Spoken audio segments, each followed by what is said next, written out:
Good afternoon. Welcome to our Sioux Falls City Council informational meeting. Today's date, Tuesday, April 14th. It is school board election day, election for the school district, Sioux Falls School District. Yes, I was number 2 in line at 6:45 this morning, and obviously my precinct doesn't give out the I voted today stickers, but I did, and it's great to see all of our counselors wearing those. And if you haven't voted, and this is watching this live, we have until 7 o'clock to vote tonight, so encourage everybody to do that. Call our meeting to order and begin with our City Council open discussion. Councilors. Councilor Anderson Jr. Chair, due to the fact that we now have a new website for workforce development, I've asked Darren Smith and his staff to come and give us a brief presentation on that website. All righty. Darren, are you prepared for that? Welcome, please. Yes. Are we having Darren come up, or did you have questions, Counselor? Or? Do we have any more comments? Oops. Sorry. Yes, Heather Hitterdahl and I will be here next week. Oh, okay, so that'll be next, okay, I thought you meant for this evening you had some specific questions. Okay, yeah. So Council, just as a heads up, next week we will have a presentation on the Sioux Falls HasJobs.com website. So hold your questions till then, and I'm sure we'll have a few good ones. So thank you very much. Other open discussion? All righty, we'll go right into our presentations then. Our first presentation, I have to welcome, we have several of our not all of our Minnehaha County Commissioners here, at least 3 of them I see, 4 of them here, so welcome to them. And welcome Tracy Turbach, who will start our discussion on space needs of our local governments. Great, thank you, Councilor. Tracy Turbach with the Finance Office. And I am here representing a group of folks, so a lot of them are present today, so when we get finished, we'll collectively try to respond to whatever questions you may have. So,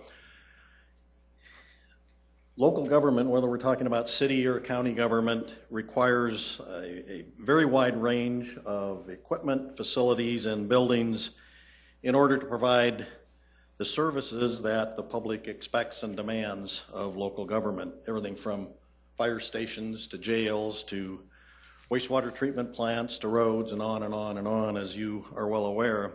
Well, we're here today to discuss and address the local government's needs for office space. It's certainly not the most exciting, maybe, assets that we deal with. Certainly not as exciting as a sewage treatment plant might be, but very important nonetheless. I mentioned that I'm here as a spokesperson to represent a group of people. This issue has really been something that we've been working on for quite a long time. Some of us have been involved in trying to address space needs for the city for a couple of years or longer. The current makeup of this project advisory team, as you see, is fairly long. It includes representatives from a number of city departments. Mayor Huther, of course, has been involved, as well as several of our city council members. Councilor Anderson and Rolfing and Kiley have been kind enough to lend some of their time to us to provide advice and input into this project.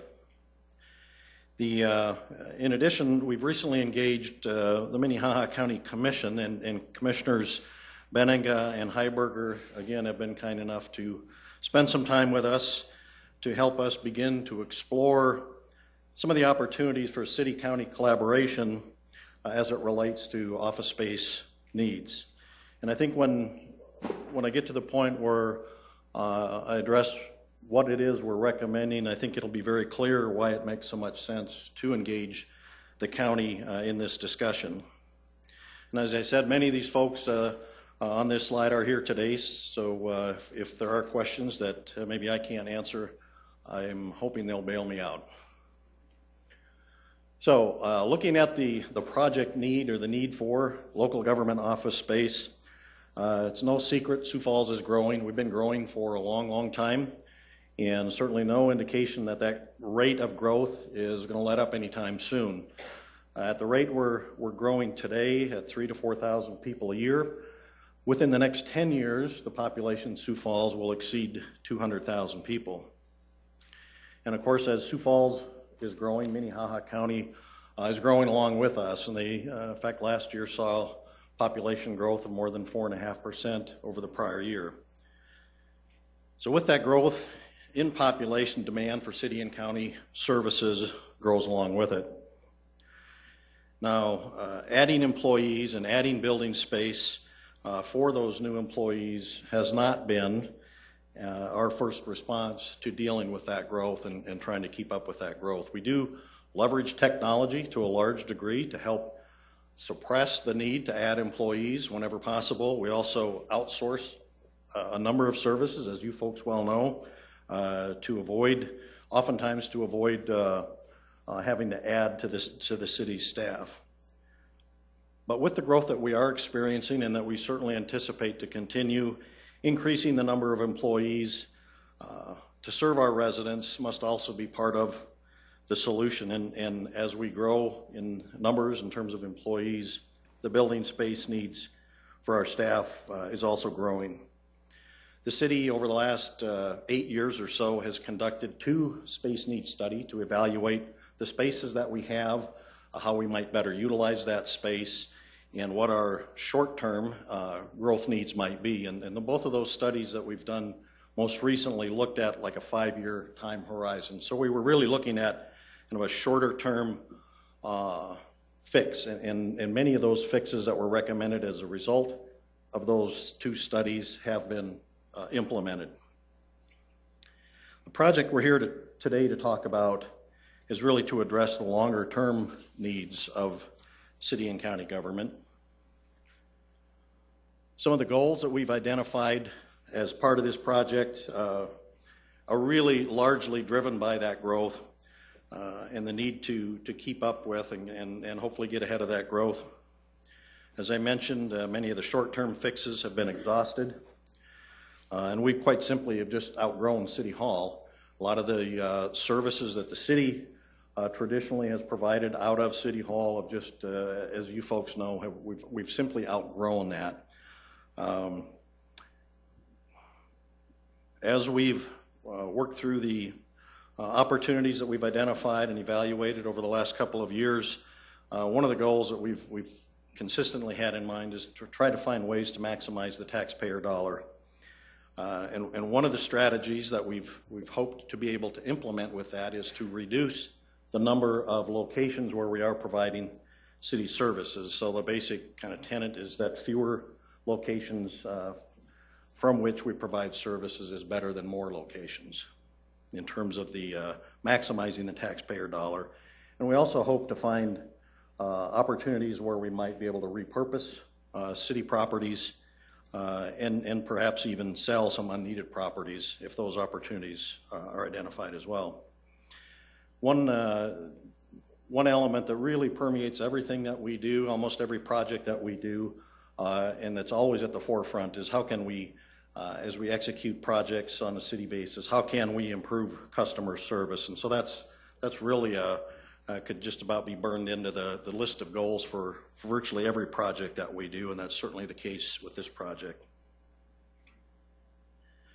Consolidating some of the larger departments or divisions within departments in a single location, we believe is a worthy goal that will help to strengthen collaboration within some of those larger divisions, as well as co-locating departments that collaborate regularly on projects. To co-locate those would also strengthen our interdepartmental collaboration as we provide our city services. And of course, I think as some of you know, we still have some city employees that are working in less than an ideal environment, and that's certainly a worthwhile goal to have as part of this project as well, to try to address that.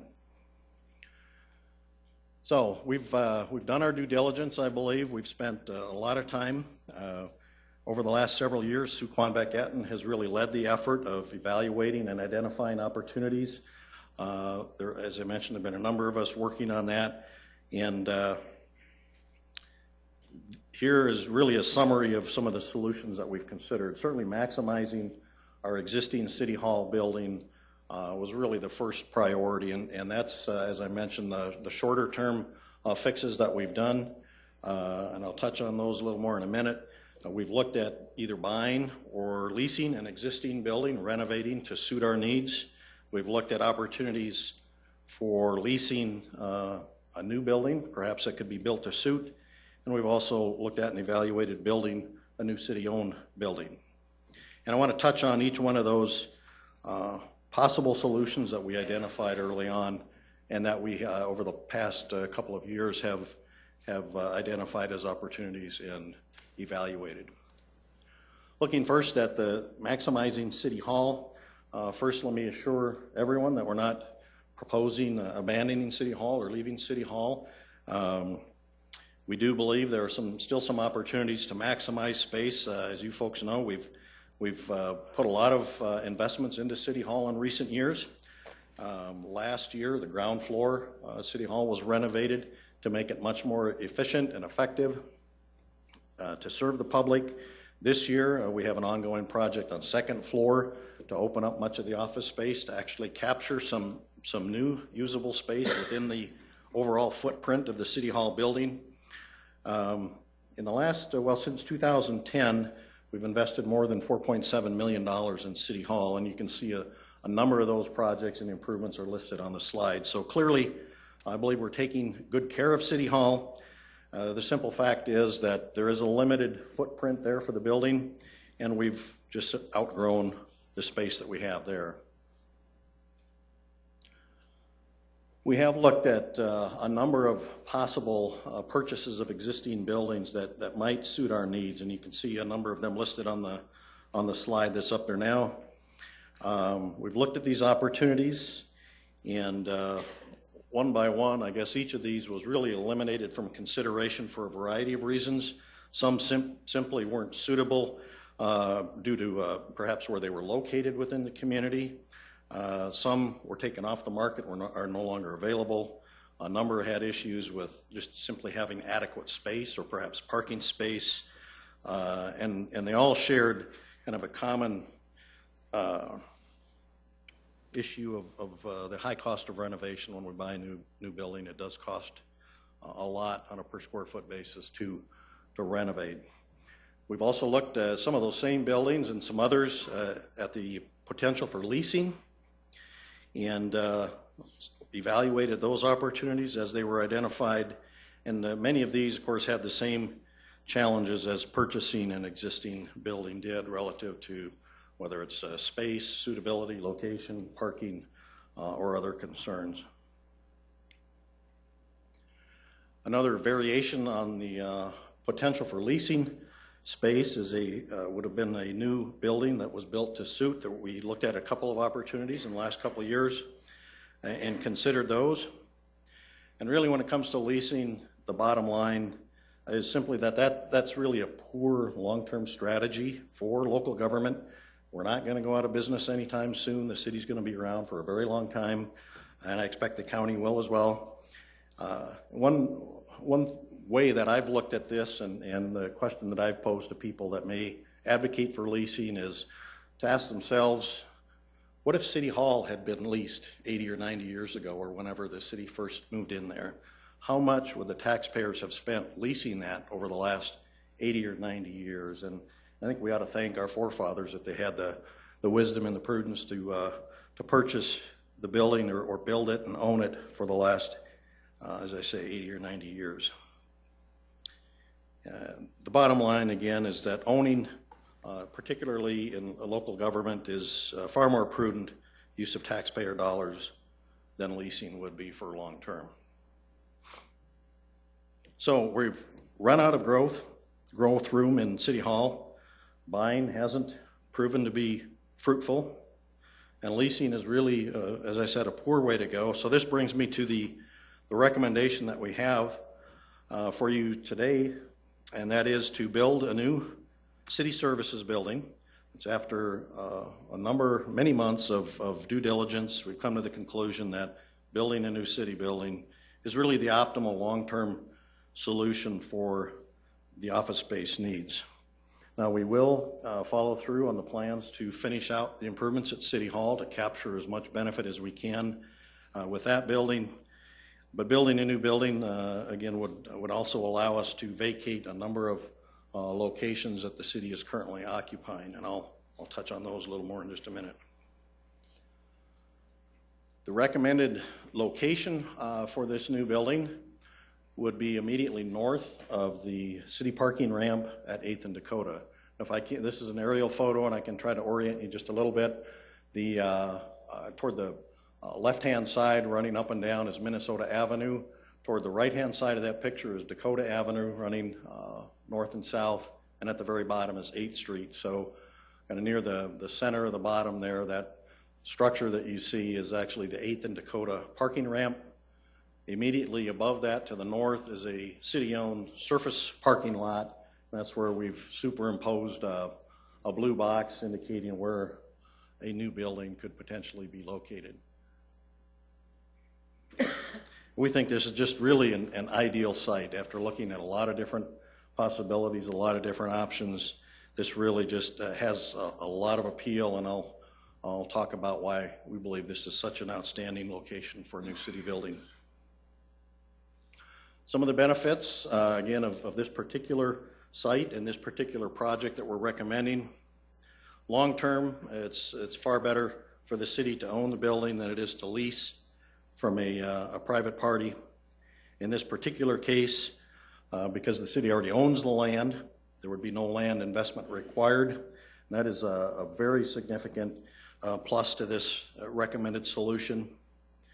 This site is also ideal, I believe, because of the location. It's very close to other city buildings. The city annex and city hall are very close. It's only a block and a half or so away from this building.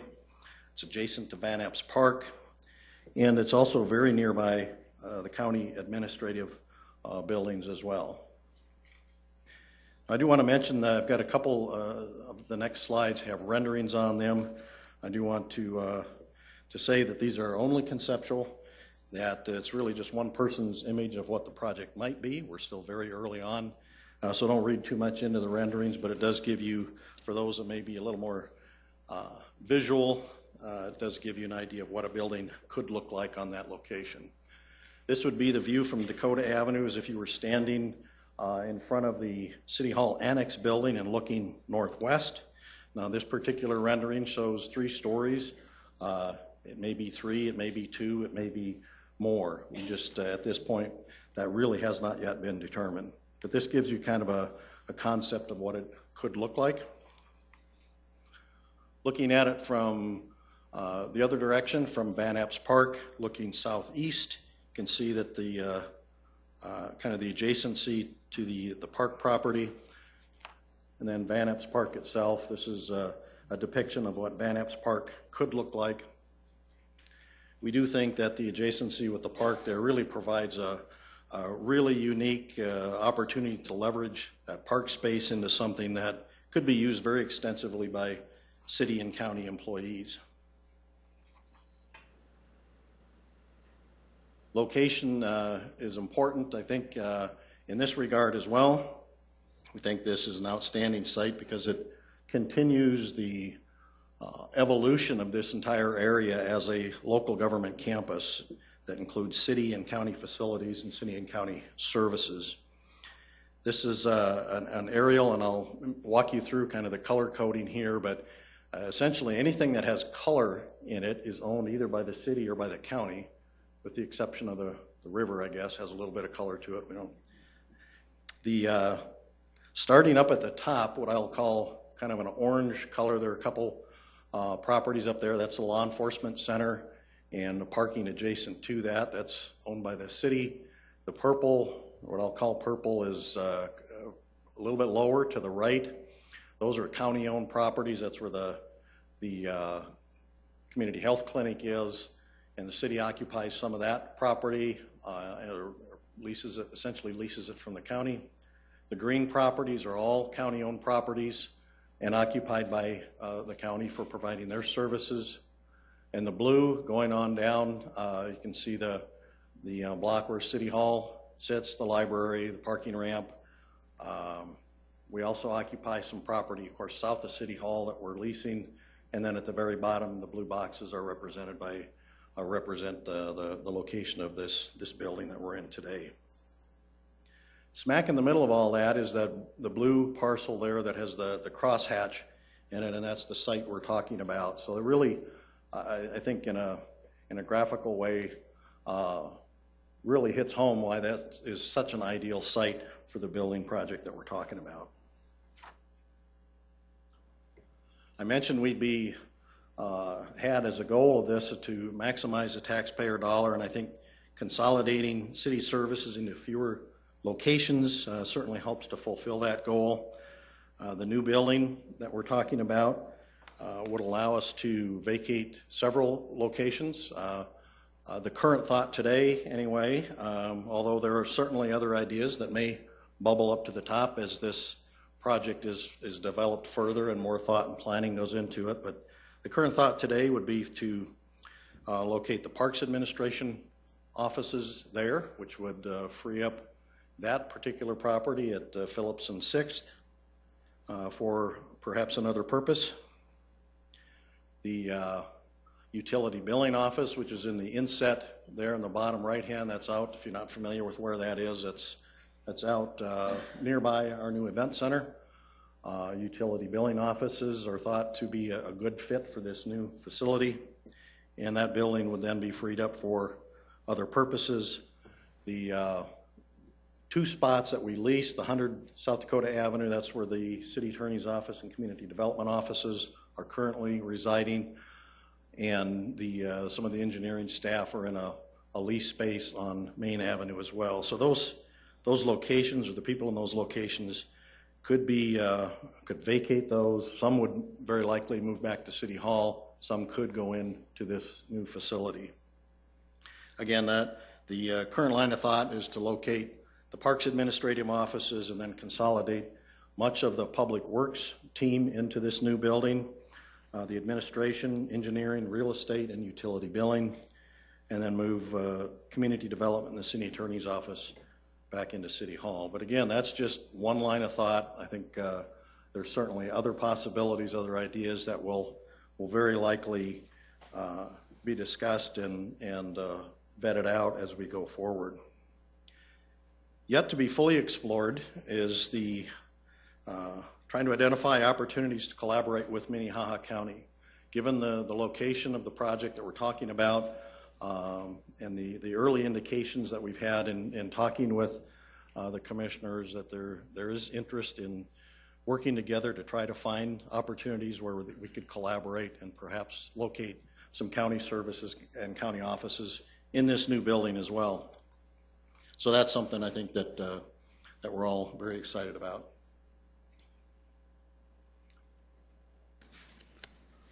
Funding in the new building, although as I've been saying, we're very early in the planning process for this project. There are many decisions yet to be made, including the size and scope of the building itself. And because we haven't determined the size and scope, of course, we don't have cost estimates to talk about today, so we can't tell you what we think it's going to cost. We are, however, expecting it to be a significant project, and for that reason, we're proposing that the project be funded by selling sales tax bonds. Of course, the amount of bonds to be sold will be driven by the investment ultimately that's needed, that would be determined by completing the initial design and schematic design phase of the project. As you will recall, the schematic design, in order to get to that point and develop a reliable cost estimate, involves engaging an architect and a construction manager in order to fully develop the program and the plans for the building, as well as the cost estimates associated. We do have funding in the 2015 budget to cover the costs that we would expect on the architectural and construction manager pre-construction services. So we're not looking for additional funds at this point to do that. Because we would be funding this project with sales tax bonds, we do intend that the debt service payments for those bonds would be reflected in the CIP that would be presented to the council this summer. And those payments, and that 5-year plan will be the 2016 through 2020 5-year planning period. So once the schematic design is completed, and my own personal guess would be that could occur late this year or early next year if we move forward as planned. That schematic design then would provide us with a cost estimate, which would then permit us to develop the size of the bond issue to be sold and determine a repayment schedule. Those repayments then could be tailored in the early years to align with the amounts that we would put in the capital improvement plan calculations for this summer. That's very, very similar to how the event center initially unfolded for the financing of that project as well. We put dollars into the 5-year plan, and then when the bonds were sold, it was determined that the repayment schedule would align with those dollars that we had allocated in the plan. So it would be a very, very similar approach to that. That allows us to move forward with our capital improvement plan, as well as accounting for debt service needs for this project, and provide for very little, if any, disruption to other planned projects that are included in the plan. We currently have dollars allocated in the plan that was approved last year. You folks approved allocating dollars for a building project.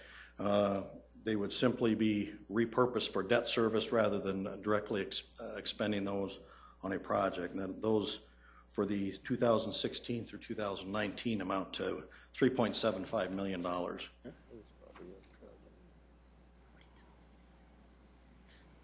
So where do we go from here? Our recommendation is to continue to refine the city's long-term space needs and to fully engage discussions with Minnehaha County to explore the opportunities for collaboration with the county on this particular project. We propose moving forward with a preliminary and schematic design, which, as I said, would involve engaging an architect and a construction manager. That would result in determining the scale, scope, and cost of the building, and provide that reliable cost estimate that we would need to move forward with the project. And as always, as we have regularly done on these larger, more significant projects, we would intend to provide regular updates to the City Council going forward.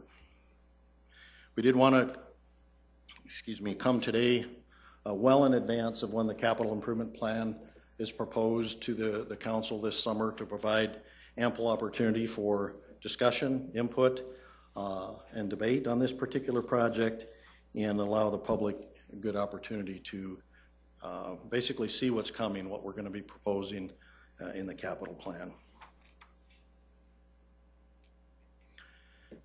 Before I conclude my comments, I do want to say that we believe that addressing the long-term space needs of the city is a priority to catch up with and to stay ahead of growth or get ahead of the growth. I believe that there are opportunities to collaborate with Minnehaha County, and I think we ought to explore those opportunities. If we can find some common ground with the county, and I believe that would be a win-win for the taxpayers. The due diligence that we've been through the past couple of years has been very thorough and has brought us to what I believe is the most cost-effective and the best long-term solution for the city's space needs. And the site really is absolutely ideal. There are just so many positive aspects to the site that's been identified and recommended that really, really excited about that. And I hope that you will support moving this project forward in the weeks and the months to come. And with that, we'll answer any questions you folks have. All righty. Councilor Staggers. Terry, you mentioned that there's some money in the budget already. It's Tracy, sir. I'm sorry. But can you tell me how much money we have in it?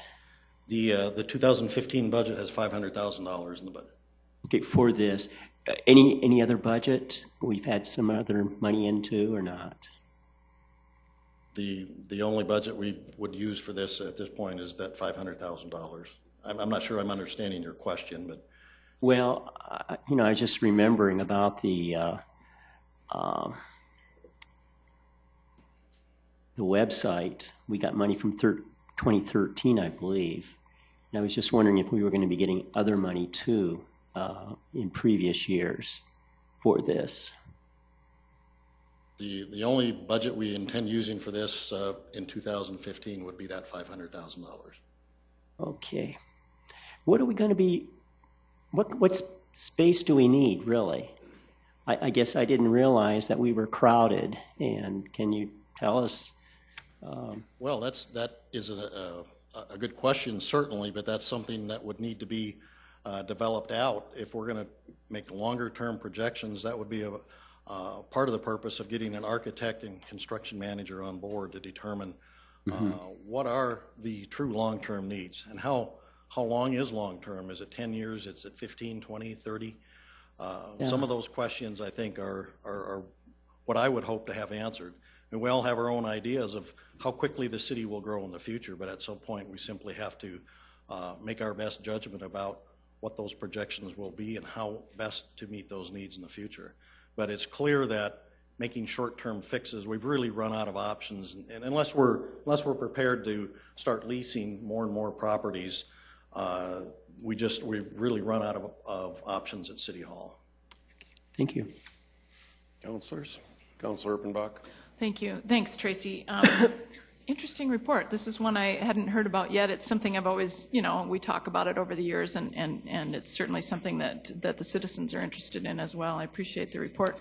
A couple things, observation-wise, I work for a company that has leased a big building for a while, and they decided that was really a dumb idea, and they're building a new building. So, Thank you. Kudos. This is right. It's exactly right. I mean, we know that in our own lives, we don't rent apartments forever. We eventually buy our own home. And so this, to me, is the same sort of thing.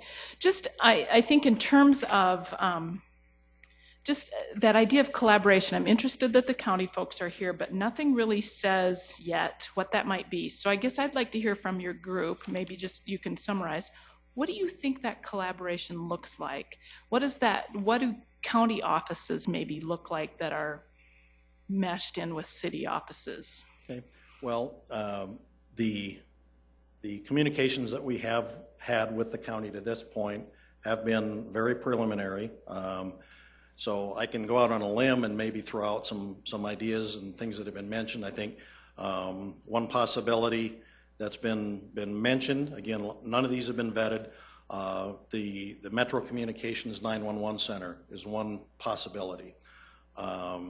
There was also a mention of perhaps co-locating city and county planning offices, that perhaps there was a synergy there that ought to be discussed and pursued. There may be lots of reasons not to do that, but at least that was one idea that was thrown out. I know the county, just from what I read in the paper, it's clear the county is experiencing growing pains just like the city is, and they're getting more and more constrained. They have certainly some challenges relative to jail space, and what that will mean for the rest of their campus over there, however they determine to solve their jail space needs, may have downstream effects on what they do with the rest of their space. So I think that's something that we'll have to ask the county folks to weigh in on at some point. I might, Mr. Chair, just more a comment than anything. This council, the County Commission and the Lincoln County Commission have been working together. Each of us is on a small group that's been looking at different issues that, in terms of that collaboration, I hope that we all sort of start to play a role in this conversation, because it is something that, anybody that watches the news and understands the way that Sioux Falls is growing, this is where we're headed. How we do it is up to us. Collectively as a group, that we need to lead this, and I think this is a great start. So I'm excited to see where it goes. Thank you. Councilor Jamison. Yes, Tracy, thanks for coming in front of the council and presenting this information. It's really good. I know that the conversation of city and county collaborating together in the same building has been talked about for many years, but maybe this is our chance to maybe finally execute something like that. Couple questions. You mentioned 3.7 million, and I didn't quite follow all that. What does that number relate to? Those are the dollars in the current plan that's been approved in 16, 17, 18, and 19 for a building project. And if I can just comment, collaboration with the city and the county really isn't a new concept that's never been tried. I think the law enforcement center is a great example of that, where the city and the county did collaborate and are co-occupants in that building as well. So, you know, the community health center, I think, is another example where there's been that level of cooperation. But you know, time will tell if we can find the right opportunity with their needs aligning with ours. You know, that's a great deal for the taxpayers. Okay, and maybe it won't work out. We just don't know. How about all those other buildings that you are proposing to vacate or stop leasing? Certainly there's a cost in doing all that leasing that won't be necessary after the building's built.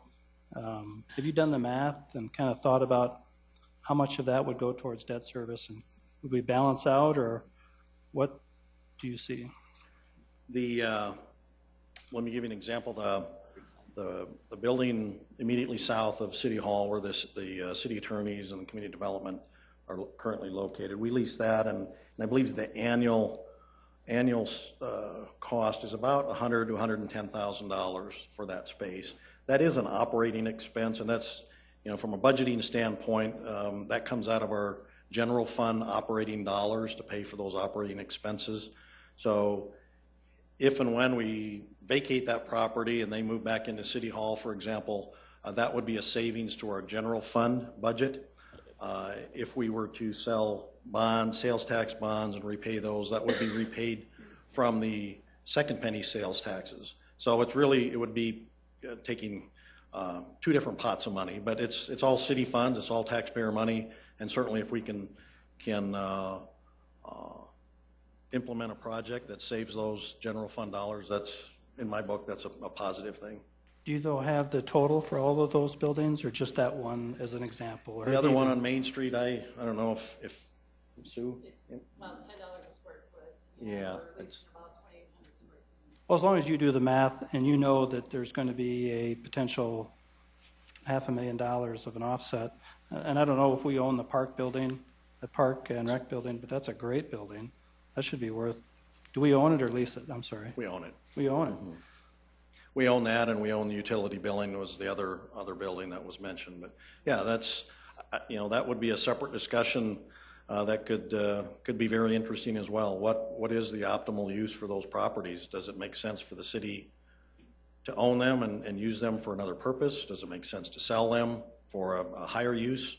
Those would be really separate, but I think related discussions to have. Okay, one last question if I could. The land that you're proposing maybe to put this on, who owns that today? Is that the county?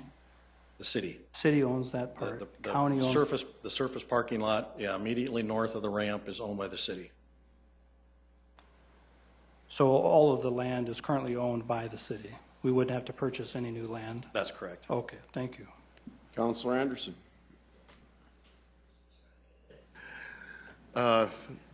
Tracy, thank you for the presentation and everything. One of the things, I guess I just wanted to make a small statement too, is that this is very preliminary. I mean, we've only had just a few meetings just to start the discussion of this. And I mean, when we talk communication, this is the way, you know, this is the way we want to see a lot of this, because now we're at the beginning stages of this whole project. The discussion here now, the council will have a lot of input on this. One of the things that I don't know if we were able to get or not, I know that the county had also done their own needs study, and that we were going to look at that to open up communications with the county on, you know, what offices or divisions that might be able to work in with this building. Am I correct on that, Tracy? Apparently the county did do a space needs study, although it's been some time ago, and my understanding is the information is maybe a little bit dated and no longer particularly relevant. At least that's the feedback I've received. Yeah, I think it's going to take some time to talk through the issues with them and see if there is an alignment of needs here that makes sense. Thank you, Counselor. And this is an informational meeting. I'm going to probably break protocol a little bit. I don't know if anybody from the county, we have several county commissioners here, and if they would like to add anything for us to consider, since, like as Counselor Anderson said, this is very preliminary. I think it would be just nice to hear from you. Welcome, Commissioner Heiberger. Thank you, Councilman Karski, Cindy Heiberger, Minnehaha County Commissioner, chairperson at this point. I was invited to one of your meetings, and it was very, very preliminary at this point. I did get our space needs study from our office and briefed through it, and I don't think it's going to be very irrelevant to what we're doing now, just because it has changed so much. I believe it was done in 2008, and I couldn't tell you if it was done by an architectural firm. Winkles, okay. We basically have changed spaces a whole lot since that study was done, so offices are not where they were when that study was done in 2008. So it really, I mean, you can look at it, but I don't think it's going to do any good. And at this point, I think the county is very interested in looking to see, how we could fit into the space needs study. We obviously have budget problems of our own, but we have significant space needs problems too. So, office space needs, or yeah, office space. We recently we're in the process of moving the commission office out of the space that we put them in like 2 years ago, moving the state's attorney's office into the Ken's office and what office space we did have, and we are being moved out, and using our overflow for our commission's room is now being made into office space. So we are very tight, and our overflow room is now a hallway. So it's very tight over there, and it will continue to be. And we have an old building from, I believe, the 1960s that has issues of its own. We would not be vacating our building. We'd be looking for possibly additional space. okay. Councilor Rolfing? Just one correction, Cindy. 1960 buildings are not old. Thank you. I appreciate that. Okay. Thank you. Councilor Kiley? I do not have any questions for Okay. Commissioner Heiberger in case anybody else does. Since I invited you, Commissioner, I'm sorry, I'm going to put you on the spot, maybe with a question or two. I hope that's okay. Council? Well, I was going to ask a question. A question about square footage. I don't have a square footage for you, but I can ask Ken. He can help me with anything you need to know.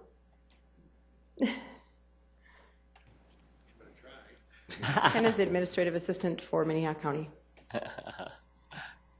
What can I? Yeah, what kind of square footage does Minnehaha County have? Well, the administration building is about 18,000 square foot per floor, and that the per floor, and that the public safety building, which is also another building on our campus, I believe has approximately 33,000 square feet per floor, and there's really 2 usable floors there, and beyond that, you're taxing my abilities on other buildings that are on our campus. Mm-hmm. So do you have any idea how many more square footage you would need to maybe satisfy your needs or at anything this at all? time, no. I mean, we're in the process again.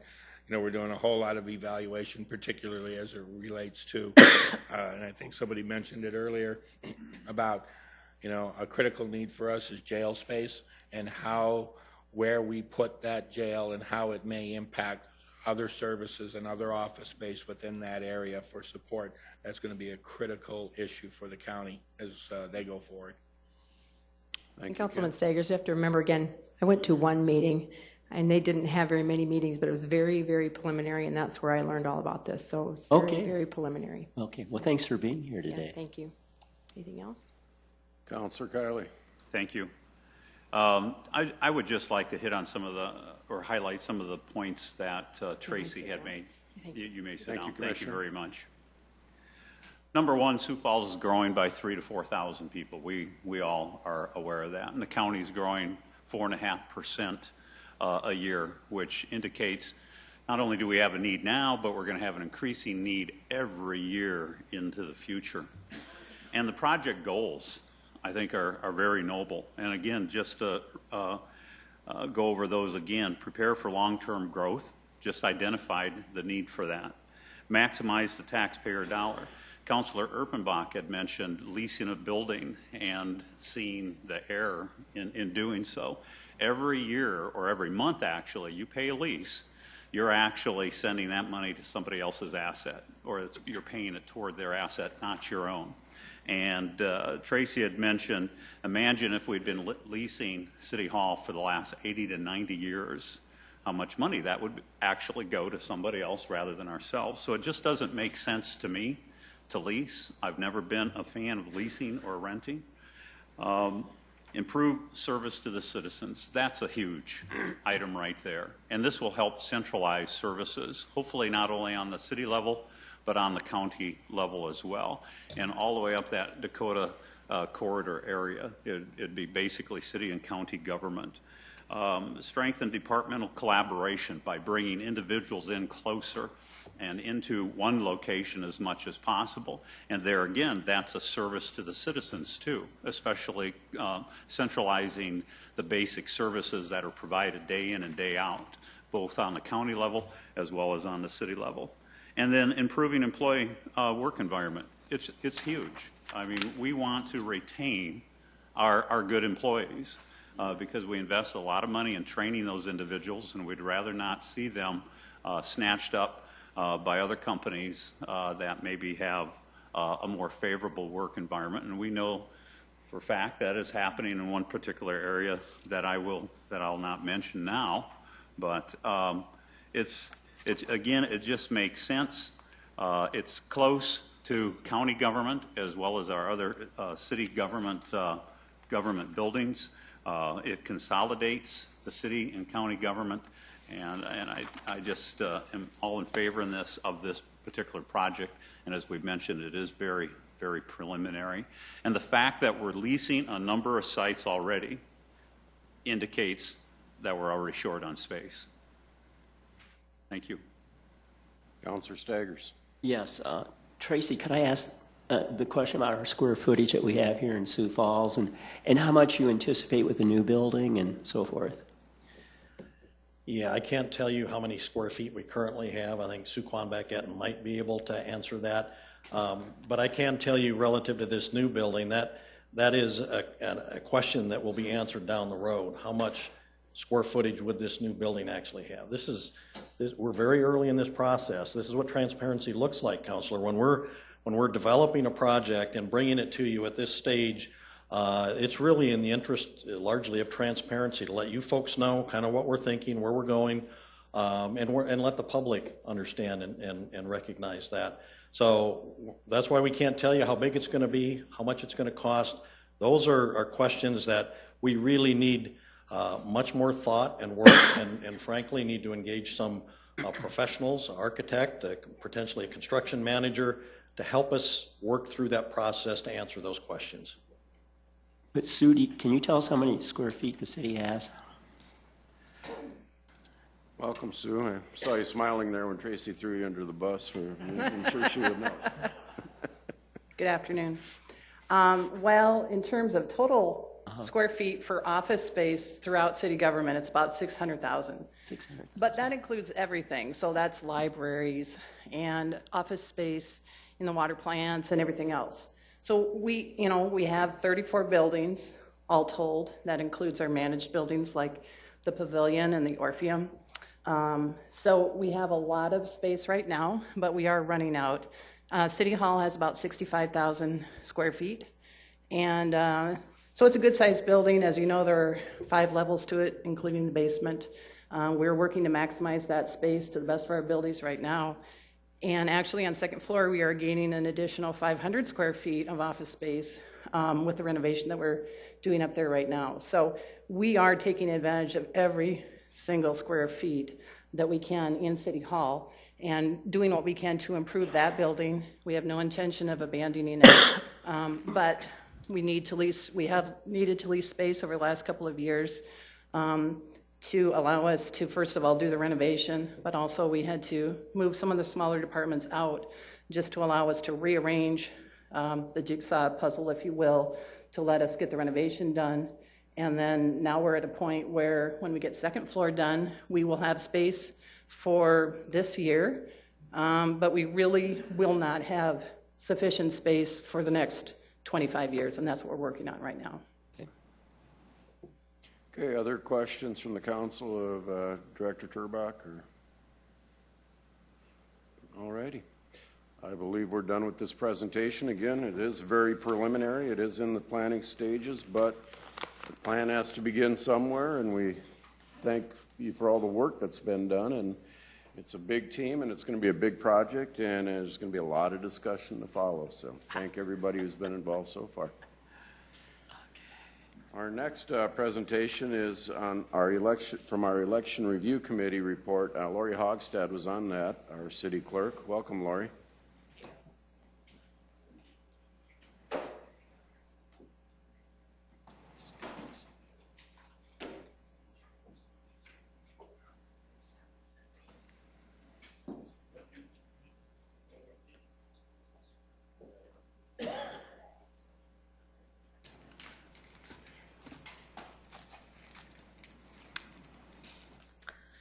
All right, ready to go here.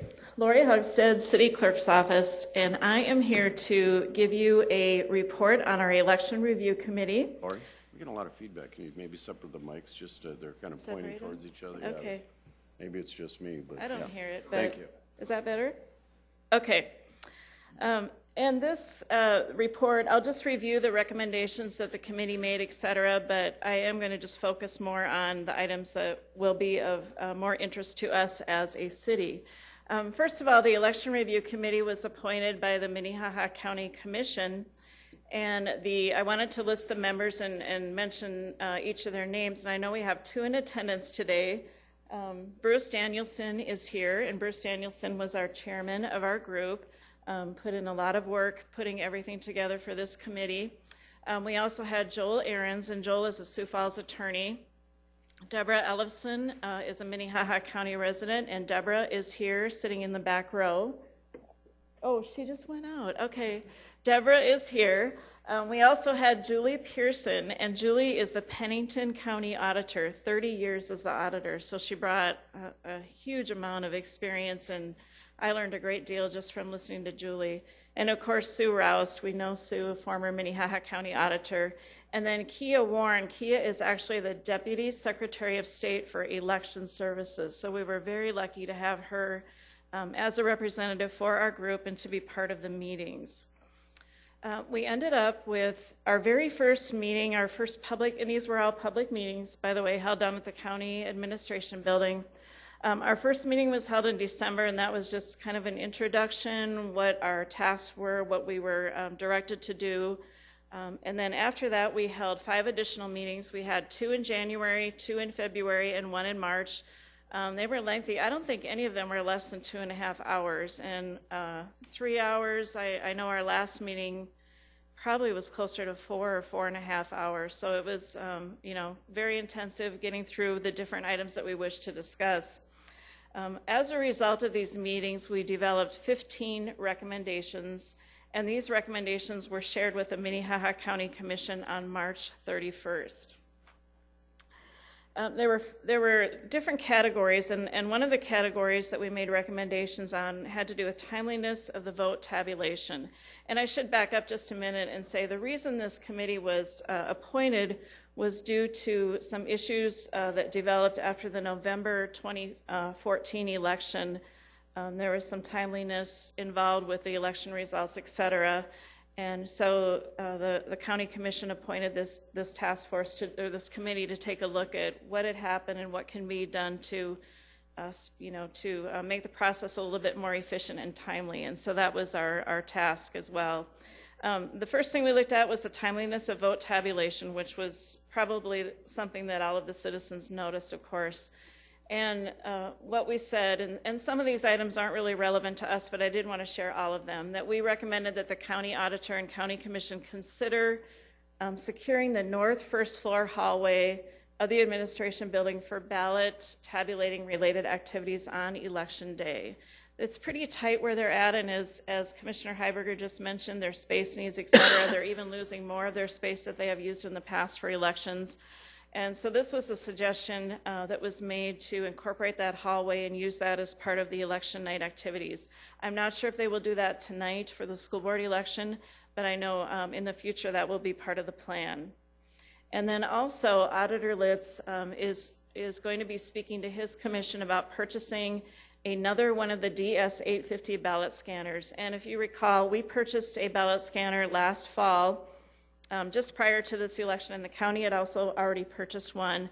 And the recommendation, and Auditor Litz feels strongly that we need a third counting machine. First of all, it will help with those large elections, and another idea would be to use one of the machines strictly for absentee ballots and let the other two count the other ballots that come in. And I'll touch a little bit more on those absentee in just a minute. And that would be purchased with the HAVA funds, the Help America Vote Act funds that the county does have. The third one was to recommend that the Minnehaha County Auditor have extra resolution team members available if needed. On that particular evening, there were many ballots that required a resolution team to look at them, and some of those have been remedied, and I'll touch on those as well. But the recommendation was to have more ballot resolution teams. We generally have one team of 2 people, and I'll just see how things go tonight and talk to the auditor, and we'll decide if possibly we might want 2 teams or 3 teams. Those would be easy to put together. We always have volunteers that are willing to help with that process. So I will definitely look at that. Also, the recommendation was that the county auditor ensure that the ballot scanners are programmed in accordance with the state statutes. And it wasn't that they were set wrong. However, they were set that particular evening in November to put the overvotes into the tray that went to the resolution board. And what that meant is if it says vote for 2 and people voted for 3, it automatically shot those out into that tray, and each one of those had to be looked at. It was determined based on state statute and of course verified by Kia Warren from the Secretary of State that we did not need to have those particular ballots go into a separate tray for the resolution board. They simply don't count if the person has voted for more than is required. So that will really help because there were a number of those that went through. The last one under the timeliness of vote tabulation was recommending that the county auditor scan, and this one is good for us, scan absentee ballots before the polls close on election day. And we did have the state's attorney gave us their ruling, and they said, yes, you definitely can run the ballots through prior to 7 p.m. closing. You just cannot total anything or produce any results from that particular tabulation. And so I even think of our election in April that we ran through all the ballots, we saved the absentee for last, and of course those took forever, based on a number of reasons. And so this would be great on our end as well, that we could run those through that afternoon or even that morning when they're ready to go, and just hold up and report anything until after 7 p.m. So that's something that Auditor Litz is willing to take a look at, and I volunteered us to try that at our next election in April of 2016 to see how that would work, to do that ahead of time. I think it would save a lot of time. So that was that was very good to get that cleared up so that we know that we definitely can do that. The next thing we looked at was performance of the vote tabulators. And one thing is that there is an issue with some of the ballots that with our new DS-850 counting machines, they're so advanced and so technical that if the ballot stamp, and each ballot has to have a ballot stamp, if that went outside of the lined area on a ballot, it actually put that into the tray for the resolution board. And I have a sample on the scanner here. We'll see if that.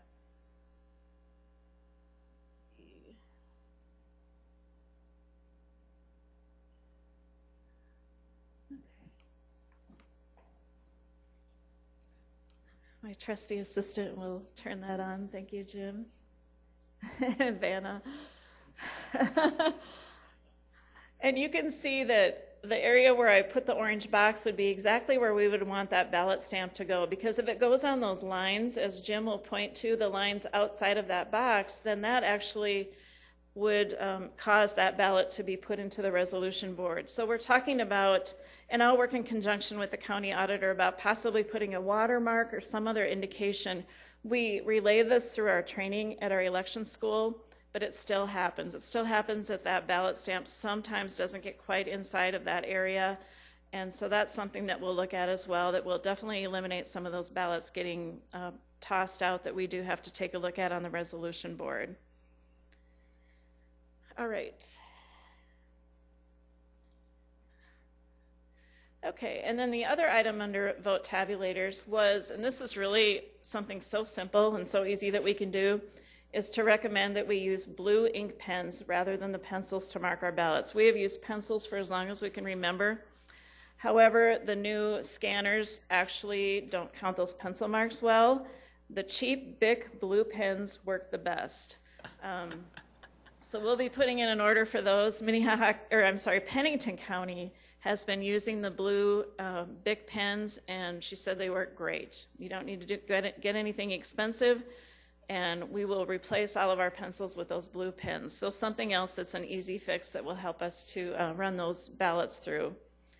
The next area was the issue of absentee ballots, and this ties more into the county than it certainly does us, because we are not involved with the total vote database, but this would be to recommend that the county auditor allocate sufficient staff time to assure that that total vote database and the street master program are maintained and updated at all times. And this is really critical, and this is an area that we found that there were a lot of issues and problems with, that there's a street master that's used, and there was a whole program where all the voter registration was moved into this total vote program, which is a new program that is used. And there were a lot of problems with some of the streets getting converted. For instance, if an address was, for instance, 235 West 10th Street, it may have shown up as 235 East 10th Street, which threw that voter into a completely different district. We did run into some issues with our city election in that when residents went to absentee vote or requested them through the mail, that they were sent the wrong ballot, simply because of the east, west, north, south designations were not correct. And so the county auditor did hire a temporary person this past year before their election who went through, and that was her full-time job, was to work on this database. And they're working in conjunction with the vendor that also works with this and the Secretary of State to make sure that that is up to date at all times. And then the other thing that was important was that if there are any changes made by the Secretary of State's office, that the county auditors, whichever county it may be, receive, kind of the before and after changes. So they know exactly what was changed, and they can go in and verify and make sure that, the street addresses are correct, so we do not have that situation with the wrong ballot being given due to the wrong street designation. So that's something definitely that the county is going to be working on. Our next area was election processes. And again, this ties in a little bit more specifically to the county, but we would recommend that the county auditor and commission designate the multipurpose room for express use for elections. It's a recommendation. I don't know if that will happen. They have a multipurpose room on their main level, and they store the automark machines and other election equipment, and on occasion that has to get moved out and then brought back in. And Auditor Litz would just love to have his equipment in one place and have it just stay in one place, which makes sense because I don't think it's real good for that equipment to be moved around. So that was one of the recommendations. Another one was to have the office prepare a procedural manual for elections. And they really didn't have anything procedurally written out. They knew the procedures for the different things that they did. But a recommendation was definitely to have that in writing. We do have an election manual for our office, which is outdated, and that is something I'm going to have updated prior to our next election. And as I'm working on items, updated throughout the 2016 election process so that ours will be completely up to date. I look at ours being more of an electronic version versus a big binder, but I will definitely make sure ours is updated as well. And another recommendation would be to provide adequate space on election day for election-related activities. And again, that's why the recommendation was made to open up that hallway for additional space so that there was room not only for the workers to process ballots, but also the public that wishes to see the process will be able to see the process that is happening with the ballots, and it does get quite tight in there, the way that it's situated right now. So that was a recommendation. And one more would be, this will also be of assistance to us to recommend that the county auditor either pre-fold the absentee ballots or consider purchasing a folding machine. It's not so bad when someone comes in to vote in person absentee, but those that get sent through the mail get folded and sent, and then when they come back, they're in all kinds of configurations. And this would put some really good score marks onto the ballot as they're mailed out, and they'll be folded ahead of time.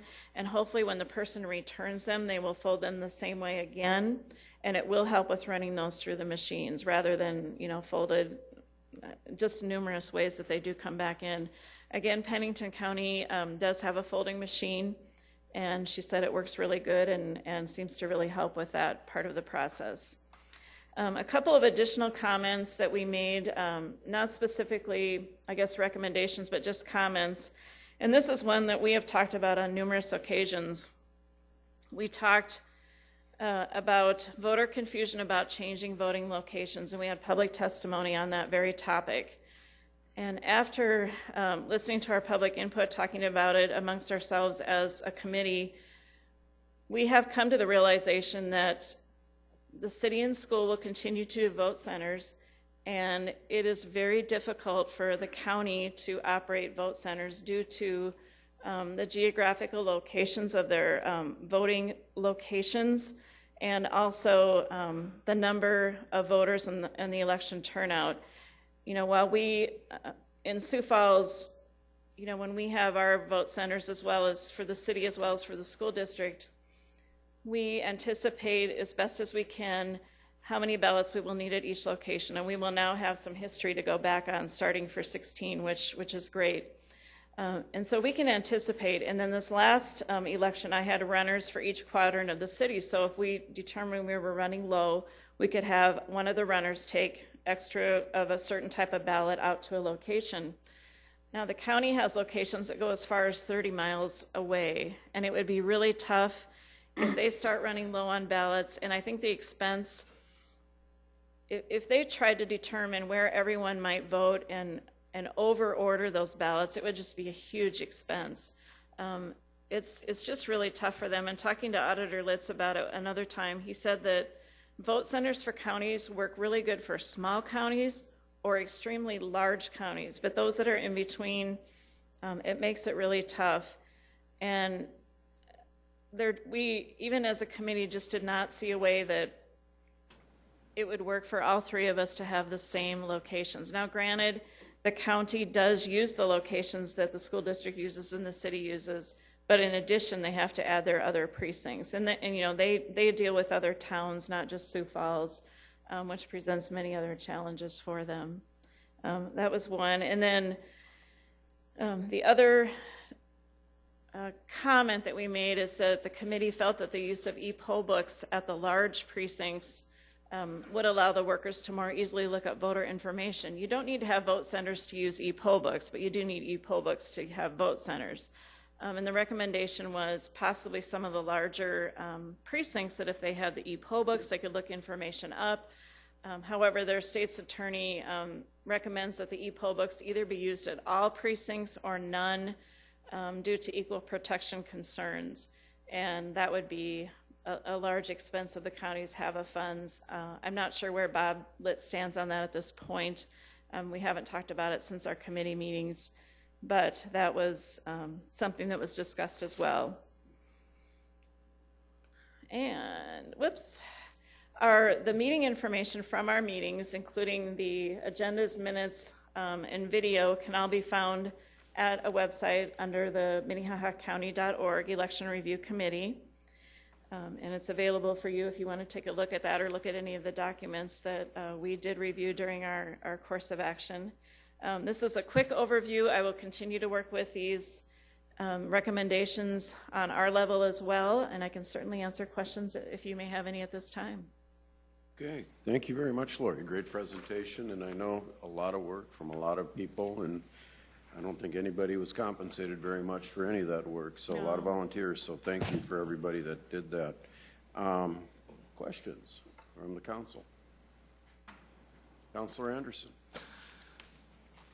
Great presentation, Lori. One thing that you did bring up that I was very happy to see was the voting center locations. I've expressed concerns more than once on this. If you take a look at the voting centers the way they are for today's election, on the northeast and the northwest, there isn't a voting center north of 6th Street. So the whole north end of our city, where there are residential areas, do not have a voting center. And when I looked at it a little harder, southwest and southeast on some of their southern parts of the city do not have a voting center anywhere nearby also. Sure, those are really good points. I did, when we had our November election, I did drive to some of the numerous precincts that we had in the southeast and southwest locations of Sioux Falls and have some ideas that I will be presenting to the Operations Committee and the City Council, as well as northeast. You know, we used to use the Benson Avenue fire station, but I did go out there and that would not meet our ADA requirements. It's a really tight fit in there, and the workers were basically sitting over floor drains, and it was rather an awkward layout with really not very much room. But there is possibly an idea on North Cliff Avenue, and Councilor Anderson and I talked about that today, and I will touch base with the people that own that particular building and see if that would be available. But that certainly is an area to look at. On that same subject, if you don't mind me butting in here, Councilor. City elections, school board elections, this is a school election. It was strictly for the Sioux Falls School District, and extreme southeast and southwest, I mean, they're not even in the Sioux Falls School District. So are there considerations that had to be made just based on that? Does the school board choose their locations? Well, we try to keep them consistent? We do keep them consistent. We actually have an agreement where we agree to the vote centers that we use, and if obviously we would need one or two locations in the southeast, whereas they probably would not. I guess that would be something we would have to look at and determine if we could write something in our agreement, you know, if they don't feel the need for that they wouldn't have to staff that location. I'm not sure. I have not even talked to them about that at this point. They do know that we're looking at, you know, some additional locations. Could the Sioux Falls School District have a voting precinct outside their boundaries? Sure. Yeah. Yeah, we'll certainly take a look at that. But the voting districts that are being used right now today are the same ones that the city used on our last election. Yes. So there are areas that we are missing out in those areas, in those regions. Councilor Erickson. Just one quick question. I think I know the, excuse me, I think I know the answer to, but I just wasn't sure. Are all of the precinct locations, the polling locations, how far are they from a bus stop? Is that looked at as well as far as public transportation? Yes, actually we looked at that, and I believe, and now I'm going back to 14, but I believe that 12 of the 13 or 11 of the 13 are on bus routes. So yes, it really worked out nice that they were all along bus routes, very close to the bus routes. And then there is a location at the arena. I don't know if that fulfills the need or not, or if you think that there needs to be another location, but the arena is, I think, the only northern location. Well, it's basically what I'm concerned of is the northern part of our city especially. We used to have the voting center on the Benson Road fire station. That was just taken away. There was nothing done to replace it up in that area. So that whole part of the community has to actually come into the core of the city to be able to vote. And you know, I feel that there needs to be a voting center up there. Councilor Rolfing.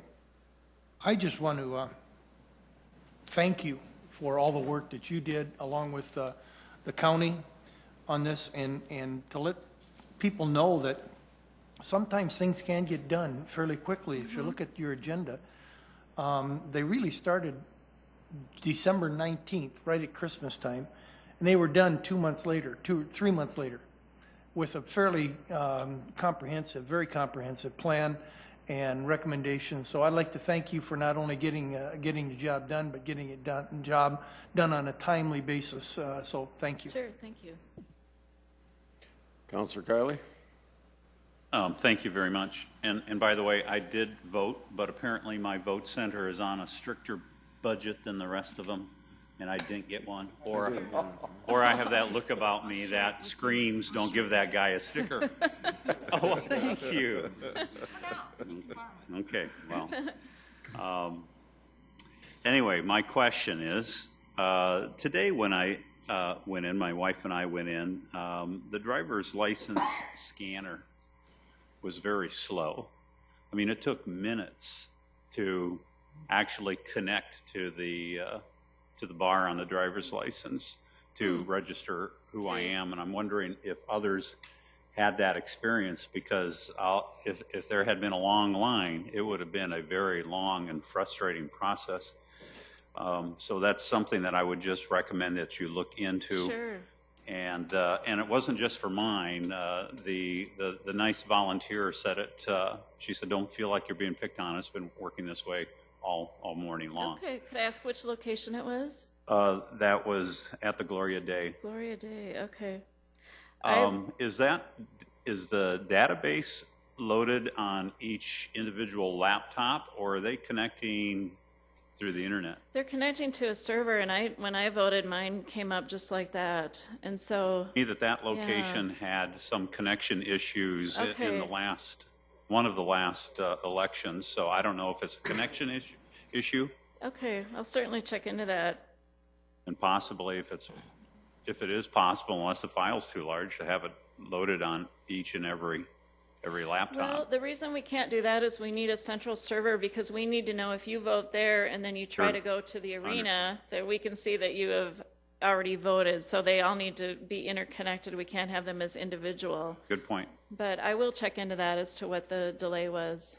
And I had the same issue, but like I did. said, I was the very first person at that table, and it took a while, and they tried to shoot it, and then they waved my driver's license around, like, I don't know if that helped, but then they did it, and it finally worked. But yeah, so I did have the same issue, but I was just assuming that maybe, waking the machines up or whatever at 7 o'clock this morning, but yeah, so I did have that issue too.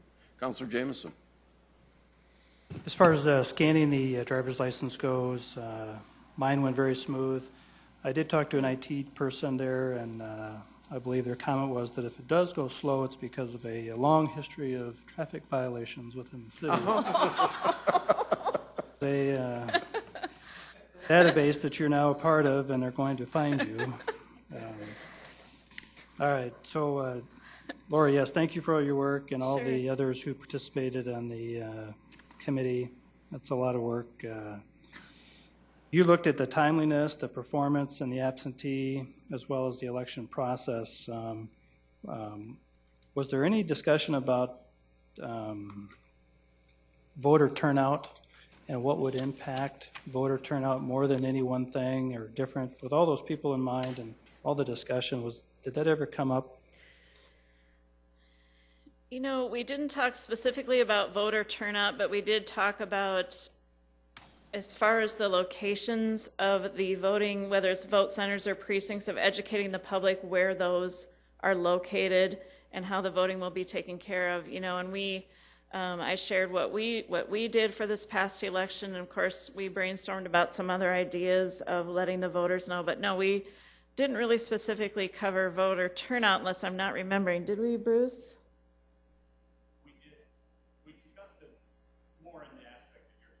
Sure.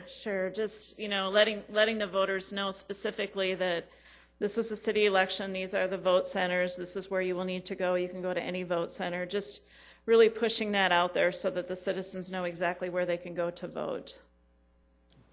So I shouldn't even joke about a website or billboard to promote. Let's not. All right, but... So the election, educating the public, I think is right, and I agree with you to do that. I encourage that, because I keep hearing the confusion, even today, about where do we go. And we were going to go back to our old place and where we always vote, it seems like, but then it changes. And I knew where to go, but Sure. another family member didn't, so we just seem like we just can't ever get ahead of that. It always seems to I keep. know, it's really tough. Every time I talked to the news media, and they were so good about letting me have the last word, and I always talked about the vote centers. We did an advertisement that went out with a water bill. We had it, on our website. I even know that some of the individuals in their campaign materials talked about where you would go to vote. Probably maybe better use of social media the next time, since that seems to really be a draw. More on our city's Facebook page, more on our election page, maybe have some Twitter feeds go out as far as where to go vote. Another idea that I found out the county does that we have never done is to advertise and publish the vote center map and the sample ballot in the Sioux Falls Shopping News. We have not done that before, and that's something that we're going to start doing with our next election. And I believe that I know that the county auditor has done that in the past, and I thought that was a great idea because that goes to every home. So we're certainly always looking for ideas on how we can get that word out, and are willing to take any suggestions that we do receive from the voters or any of the citizens.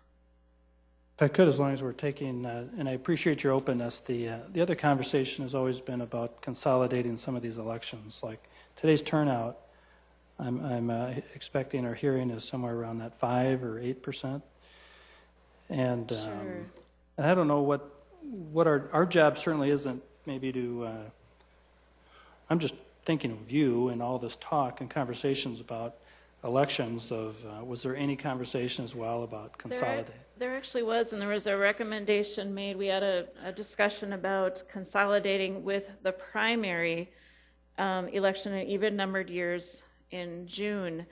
And that was proposed, I believe, by Joel Ahrens suggested that, or asked why it wasn't done. In Pennington County, apparently that is done with many of the municipal elections that they do combine for the primary.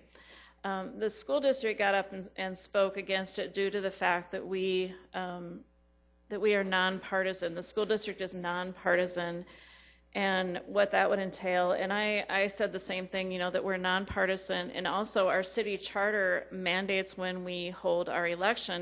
If that were to be changed, of course, we would have to bring that before the Charter Revision Commission and before approval from the Sioux Falls residents. Another thing that we talked about, for instance, at a Sioux Falls, at a primary, a statewide primary, let's just say that the ticket that particular year, it's mostly Democrats that come to vote. The Republican ticket's already pretty much been determined, so you have a large number of Democrats coming to vote. Would others come out just to vote on the city matters, or would they just be mostly concerned with, getting their persons elected for the general election? And that was a concern that Sue Roust had brought up. That's why she has never supported that, due to the fact that it can be, it can lean so much one way toward one particular party. And then, of course, there are, the way that the primary ballot is established now, there are some that cannot vote. But, of course, if we had other issues on there, the persons would be allowed to vote. So it just brought up a range of discussion. And then not only that, but it's challenging enough to figure out our school boundaries, our city boundaries. Our ballots can really get challenging because we have, they can vote on city only, they can vote on school only, they can vote on city and school with all the different school districts that abut our city. But we did talk about it, but those were some of the concerns that were raised. And it was brought forth as a recommendation and was unanimously voted down. Great discussion. Thank you. Councilor Erickson. Just one follow-up thing. I guess if I could ask Bruce a question, if you don't mind. Sure. I know he had been around today during some of the election process, and there was some issues with the scanning. Mine was very quick. I had no issues. But I know I had discussed this earlier, and maybe Bruce can shed some light on some of this. Thank you. I'm Bruce Danielson, chairman of the Election Review Committee. Go ahead. And I just was curious about the database being stored, the e-poll books, and maybe the process of which scanning those driver's license, how it was slow in some areas, and maybe what you saw happening. Well, I noticed a few scanning issues with the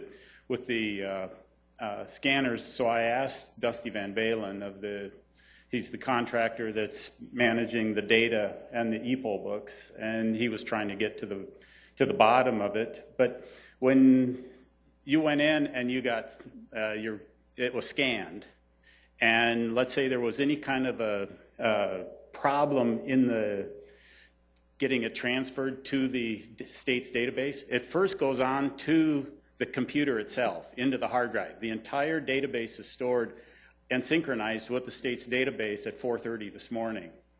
So all those computers were synchronized before the polls were opened. And so then with that data sitting there on those e-poll books or computers, then when you scanned it and there was some kind of a problem getting it transmitted from the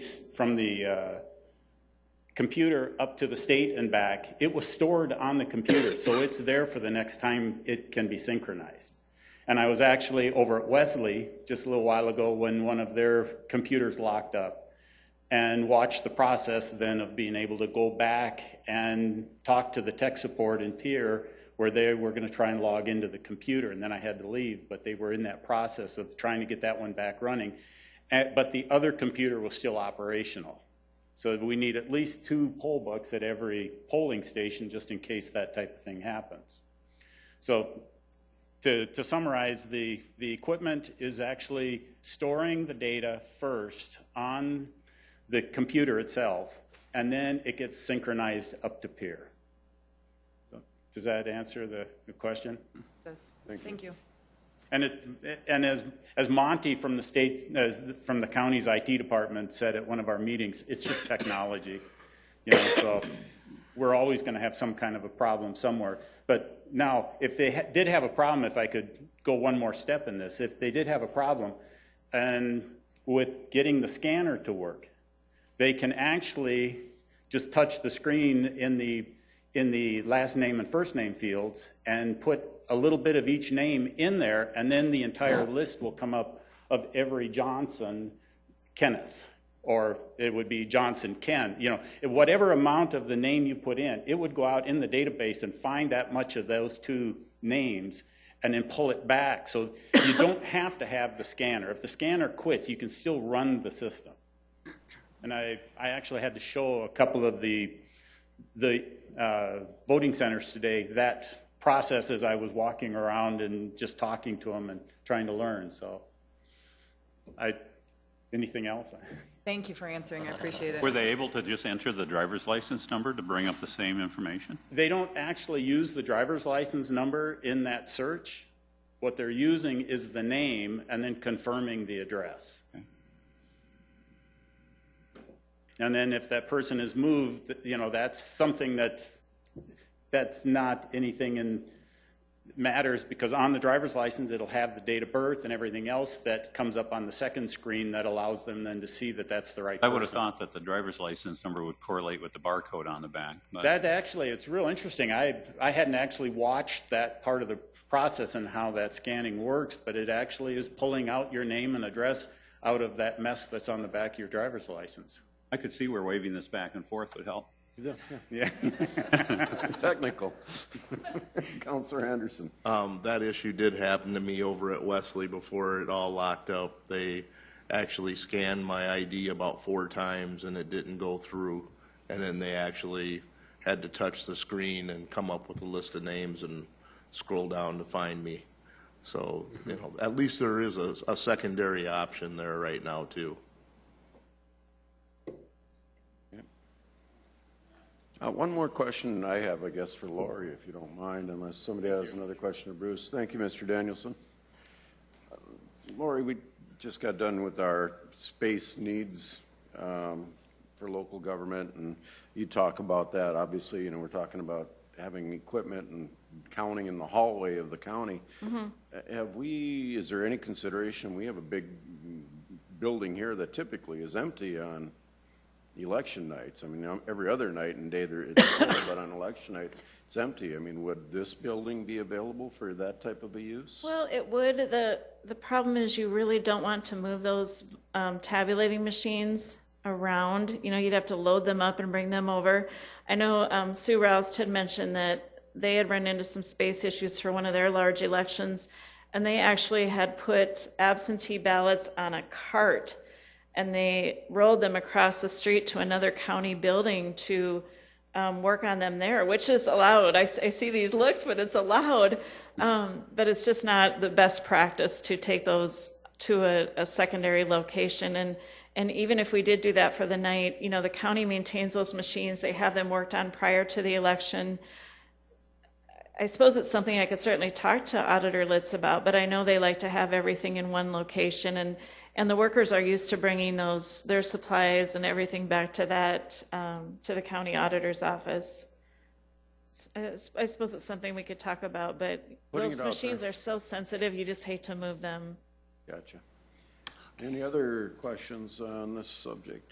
All righty, then that is the last of our topics. There is a Public Services Committee meeting, and that, I believe, is on recycling. So if you're watching, stay tuned. We will adjourn for 10 minutes, and in 10 minutes, the Public Services Committee will be meeting.